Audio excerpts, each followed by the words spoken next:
कैसे हैं आप सब। तो आज हम बात करने वाले हैं भाववाचक संज्ञा की। तो देखिए इससे पहले हम क्या कंप्लीट कर चुके हैं। इससे पहले हम संज्ञा पढ़ चुके हैं, संज्ञा क्या होती है, व्यक्तिवाचक पढ़ चुके हैं, जातिवाचक पढ़ चुके हैं। आज हमें क्या पढ़ना है, आज हमें बात करनी है भाववाचक संज्ञा की। तो भाववाचक क्या होती है आज हम देखेंगे। तो किसी भाव को व्यक्त करने वाले जो संज्ञा शब्दों को क्या बोलेंगे, भाववाचक संज्ञा। जैसे कि बुढ़ापा है, जवानी है, प्रेम है, अपनापन है, मानवता है, नफरत है, सारी क्या होंगी, भाव ही तो है। ठीक है, तो वो किस में आएंगे, भाववाचक संज्ञा में आएंगे। भाववाचक के भी कितने भेद हैं, जैसे कि जाति के दो थे तो दोनों करवाए थे मैंने, कौन कौन से थे, समूहवाचक और द्रव्यवाचक, भूलना नहीं है। तो जातिवाचक के दो थे तो इसके कितने हैं, भाववाचक संज्ञा के भी दो प्रकार के हैं। तो छोटे एग्जाम में नहीं पूछा जाता, लेकिन कई बार बड़े पटवार जैसे एग्जाम में पूछ लिया जाता है इनसे भी क्वेश्चन। तो दो प्रकार जो होते हैं इसके कौन कौन से होते हैं, तो भाववाचक का एक तो होता है मूलवाचक और एक यौगिक वाचक, यौगिक भाववाचक। तो बात करते हैं आज भाववाचक संज्ञा के बारे में। तो देखिए सबसे पहले लिखें, किसी भाव को व्यक्त करने वाले संज्ञा शब्दों को भाववाचक संज्ञा कहते हैं। समझ में आ गई बात, लिखो फिर, किसी भाव को व्यक्त करने वाले, किसी भाव को व्यक्त करने वाले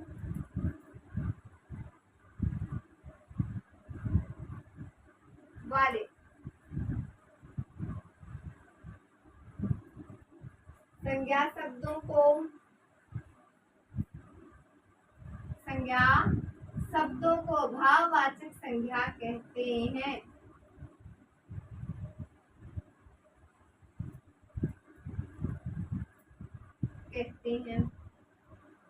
ठीक है, क्लियर है इतनी बात। तो देखो आगे क्या बोलते हैं, भाववाचक संज्ञा बोलते हैं। जैसे कि क्या हो गया, बुढ़ापा, जवानी, मिठास, अपनापन, प्रेम और घृणा है। जैसे एग्जाम्पल लिख लो इनके, अपनापन, घृणा, प्रेम, जवानी, बुढ़ापा, ये सारे किस में आएंगे, भाववाचक में आएंगे। ठीक है, तो इसके कितने प्रकार होते हैं, दो प्रकार होते हैं। भाववाचक संज्ञा के दो प्रकार होते हैं। भाववाचक संज्ञा के दो प्रकार होते हैं। कौन कौन से होते हैं दो प्रकार, एक तो मूल भाववाचक, लिखो फिर, एक तो मूल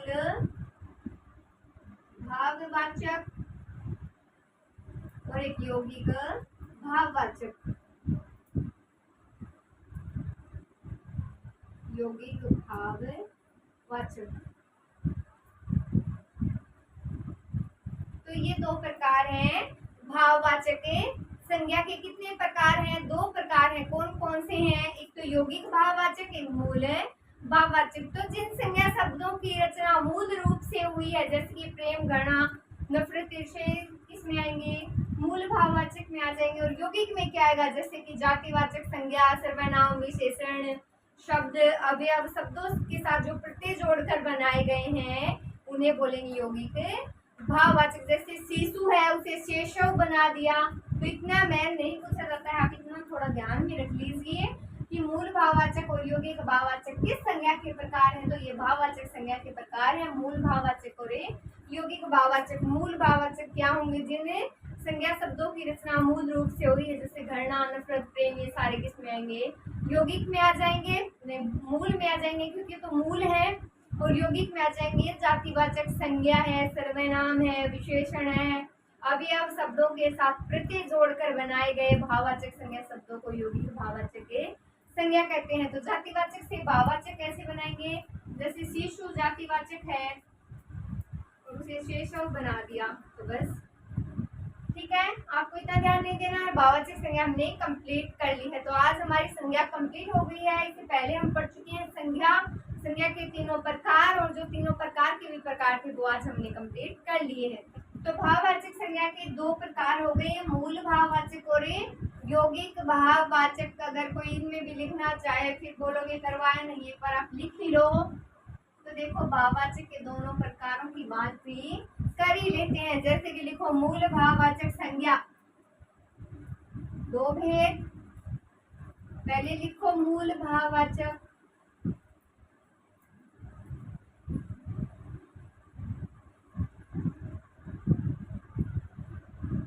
कौन सी होगी मूल भाववाचक? तो जिन संज्ञा शब्दों की रचना मूल रूप से हुई हो। लिखो जिन संज्ञा शब्दों की रचना, जिन संज्ञा शब्दों की रचना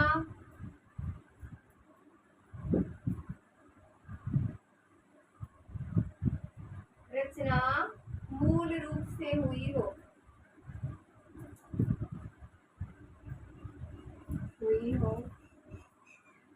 उसे क्या बोलेंगे? मूल भाववाचक संज्ञा बोलेंगे। जैसे कि घृणा है, प्रेम है, और क्या है इसमें? ईर्ष्या है, क्रोध है, पाप है। ठीक है,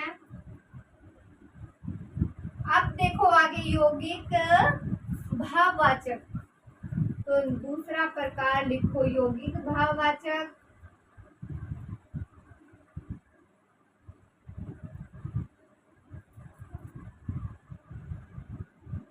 यौगिक भाववाचक इसमें कौन सी आएंगे? तो जातिवाचक संज्ञा, सर्वनाम, विशेषण। लिखो फिर जातिवाचक संज्ञा,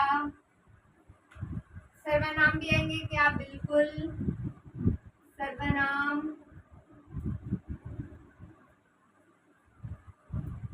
विशेषण,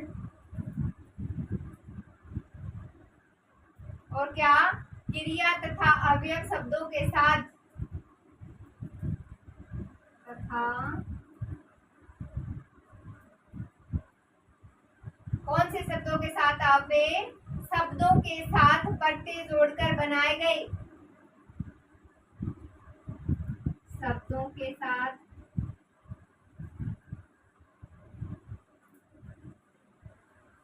पट्टे जोड़कर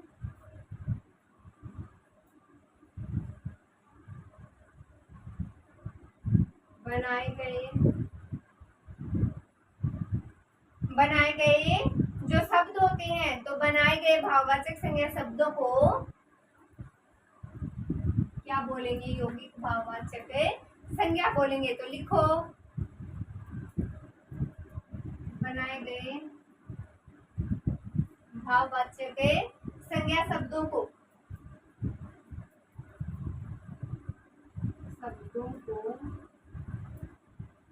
यौगिक भाववाचक कहेंगे।